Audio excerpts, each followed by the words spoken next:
രോഹിത് വെമുലയുടെ മരണം രാഹുൽ രാഷ്ട്രീയ ചതുരംഗക്കളമാക്കിയെന്ന് സ്മൃതി ഇറാനി ഒരു ദേശീയ മാധ്യമത്തിന് നൽകിയ അഭിമുഖത്തിലാണ് സ്മൃതി ഇറാനി നിലപാട് വ്യക്തമാക്കിയത്.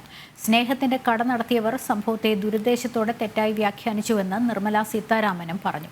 സംഭവത്തിൽ രാഹുൽ മാപ്പ് പറയണമെന്ന് അമിത് മാളവിയയും ആവശ്യപ്പെട്ടിരുന്നു.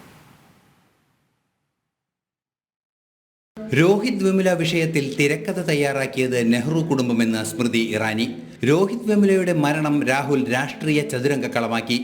സത്യവും ദൈവവും എന്നും യാഥാർത്ഥ്യമെന്ന് തെളിഞ്ഞതായും സ്മൃതി ഇറാനി പറഞ്ഞു. രാജ്യം ഭരിക്കാൻ ജനിച്ചവനാണെന്ന ധാരണയാണ് രാഹുലിനുള്ളത്.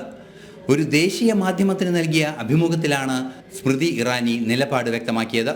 സർവകലാശാല അവധാനതയോടെ ഇടപെടേണ്ട വിഷയം കോൺഗ്രസ് തെരുവിൽ വലിച്ചിഴയ്ക്കുകയായിരുന്നു എന്ന് നിർമ്മല സീതാരാമനും പറഞ്ഞു.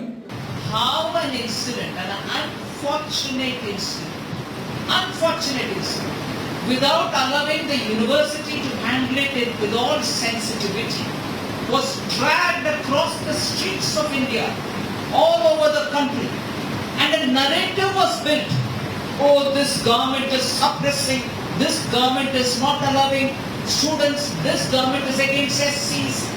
രോഹിത് വെമുലയുടെ മരണം രാഷ്ട്രീയ വൈരാഗ്യം തീർക്കാൻ രാഹുൽ പ്രയോജനപ്പെടുത്തുകയായിരുന്നു. നിരുത്തരവാദപരമായ നിലപാടിൽ രാഹുൽ മാപ്പ് പറയണമെന്ന് അമിത് മാളവിയ ഉൾപ്പെടെ ആവശ്യപ്പെട്ടിരുന്നു. നാഷണൽ ഡെസ്ക്, ജനം.